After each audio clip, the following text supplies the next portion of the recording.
Hello, and welcome to Cindy's Corner. Today, boys and girls, we're going to continue our chapters, and we're in Charlotte's Web. Charlotte's Web. So if you haven't read the chapters 1 through 8, go back and read those before you do chapter 9. Chapter 9 is rather a long one, so we're going to get started. We are Charlotte's Web. The author is E.B. White. The illustrator is Garth Williams. And it is a level 4 book, and it's worth 5 points for my AR testers. Here's our title page, and then after our title page we have the table of contents, and we look down, we're on chapter 9. It's called the Wilbur's Boast. It's page 55. So we're going to turn to page 55, Wilbur's Boast. A spider's web is stronger than it looks. Although it is made of thin, delicate strands, the web is not easily broken. However, a web gets torn every day by insects that kick around in it, and a spider must rebuild it when it gets full of holes. Charlotte liked to do her weaving during the late afternoon, and Fern liked to sit nearby and watch. One afternoon, she heard a most interesting conversation and witnessed a strange event. "You have awfully hairy legs, Charlotte," said Wilbur, as the spider busily worked at her task. "My legs are hairy for a good reason," replied Charlotte. "Furthermore, each leg of mine has 7 sections. The coxa, the trochanter, the femur, the patella, the tibia, the metatarsus, and the tarsus." Wilbur sat bolt upright. "You're kidding," he said. "No, I'm not either. Say those names again. I didn't catch them the first time."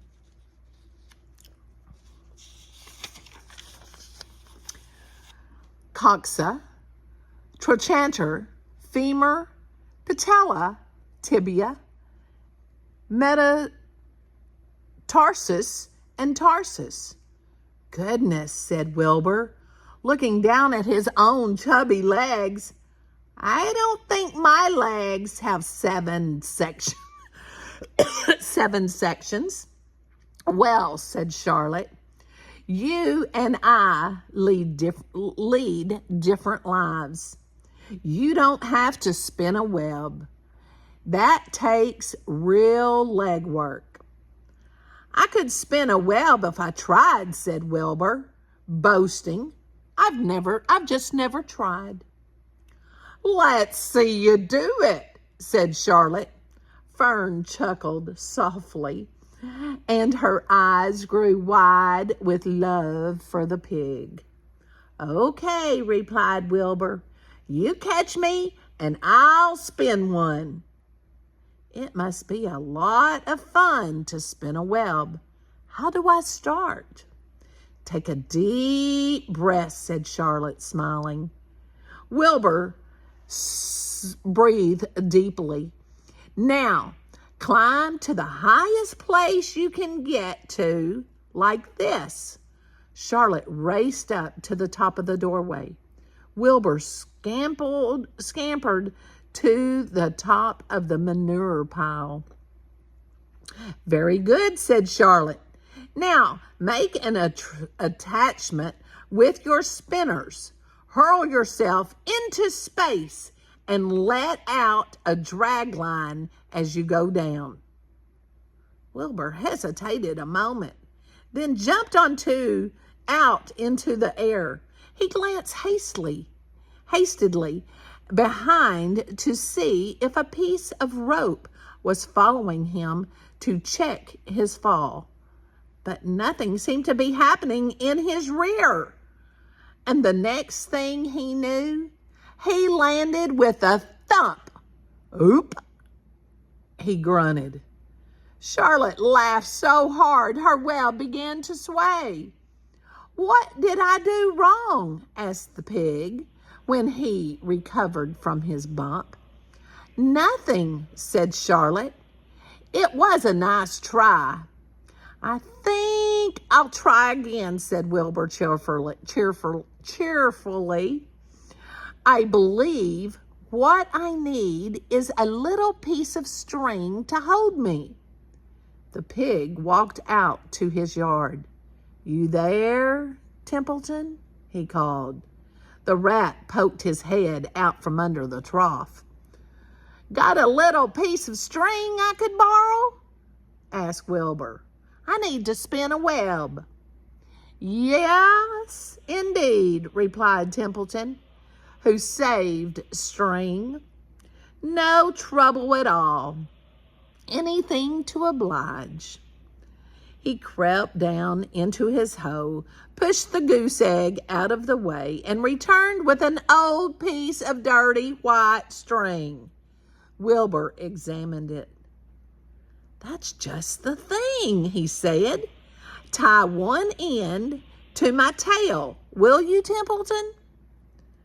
Wilbur crouched low with his thin, curly tail toward the rat. Templeton seized the string, passed it around the end of the pig's tail, and tied two half hitches. Charlotte watched in delight. Like Fern, she was truly fond of Wilbur, whose smelly pen and stale food attracted the flies that she needed, and she was proud to see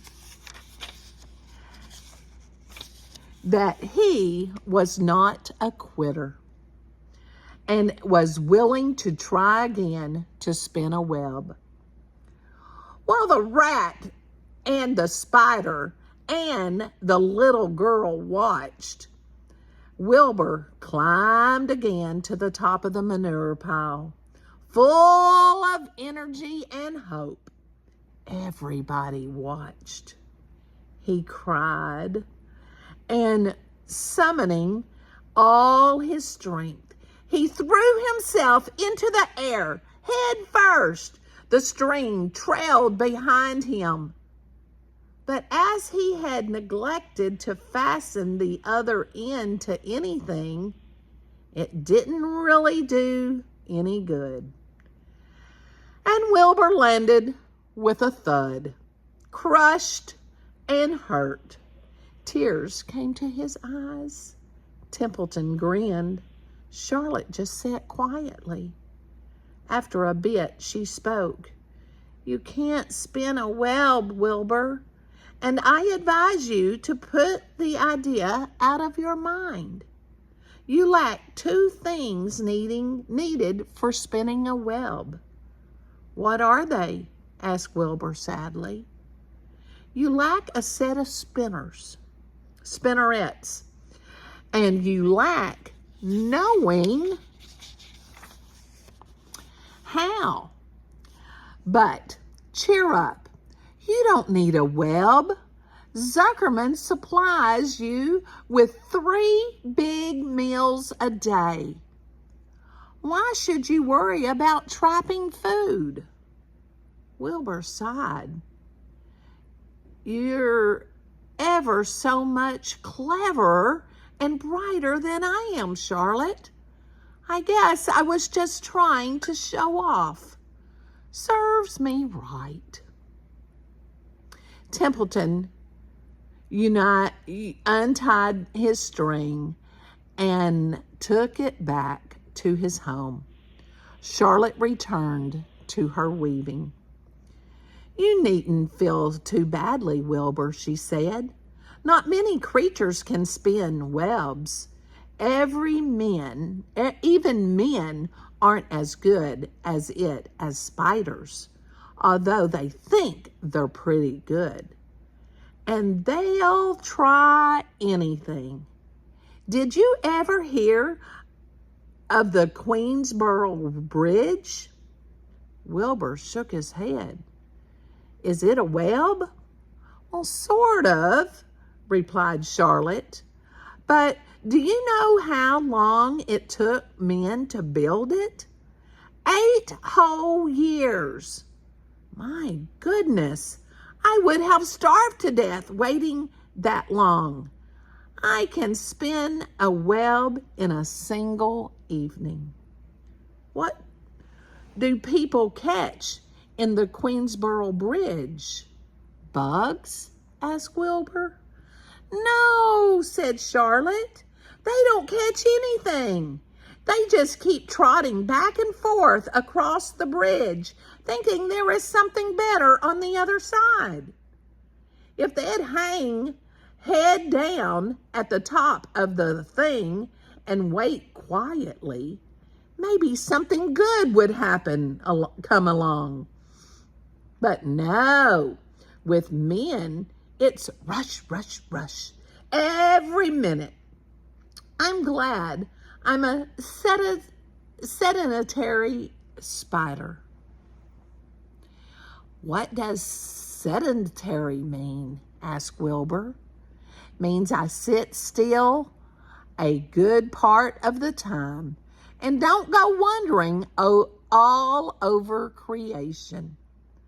I know a good thing when I see it, and my web is a good thing. I stay put and wait for what comes. Gives me a chance to think. Well, I'm sort of a sedentary myself, I guess, said the pig. I have to hang around here whether I want to or not. You know where I'd really like to be this evening? Where? In a forest looking for beech nuts and truffles and delectable roots, pushing leaves aside with my wonderful strong nose, searching and sniffing along the ground, smelling, smelling, smelling. You smell just the way you are, remarked a lamb who had just walked in. I can smell you from here. You're the smelliest creature in the place. Wilbur hung his head. His eyes grew wet with tears. Charlotte noticed his embarrassment, and she spoke sharply to the lamb. Let Wilbur alone, she said. He has a perfect right to smell. Considering his surroundings, you're no bundle of sweet peas yourself. Furthermore, you are interrupting a very pleasant conversation. What were you talking about, Wilbur, when we were so rudely interrupted? Oh, I don't remember, said Wilbur. It doesn't make any difference. Let's not talk anymore for a while, Charlotte. I'm getting sleepy.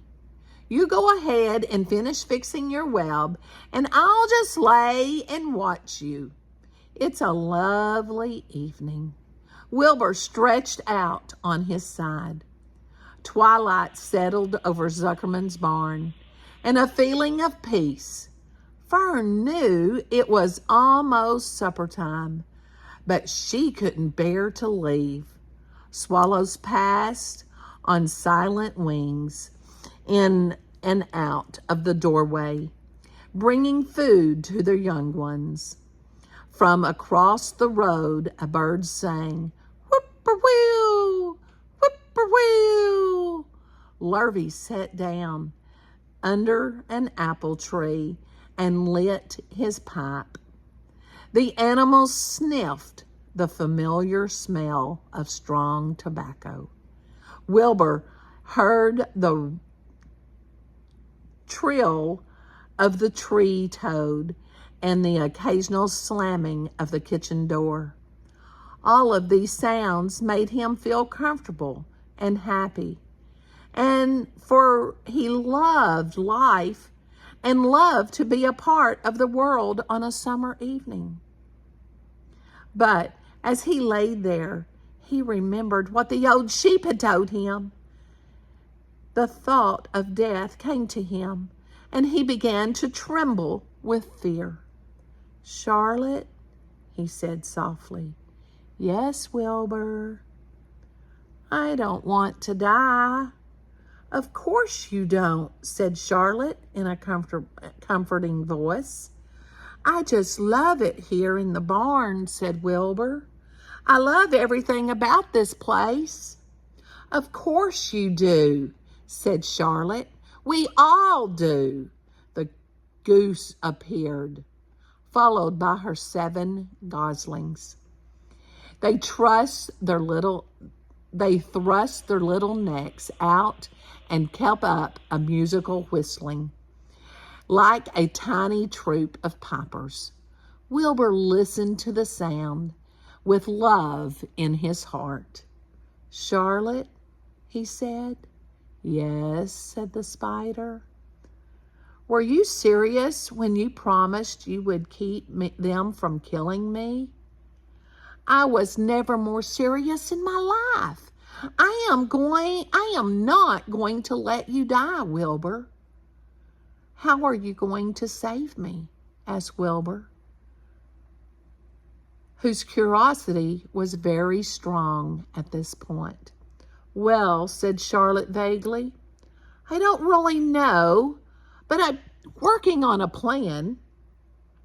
"That's wonderful," said Wilbur. "How is the plan coming, Charlotte? Have you got very far with it? Is it coming along pretty well?" Wilbur was trembling again, but Charlotte was cool and collected. "Oh, it's coming all right," she said lightly.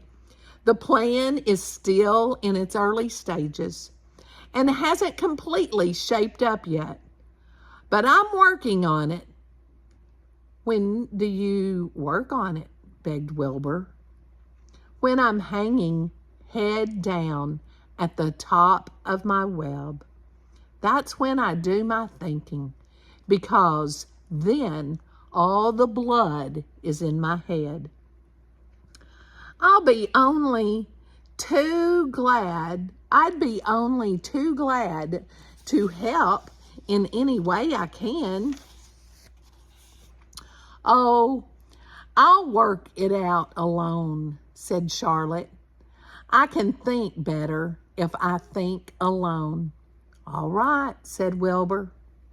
"But don't fail to let me know if there's anything I can do to help, no matter how slight."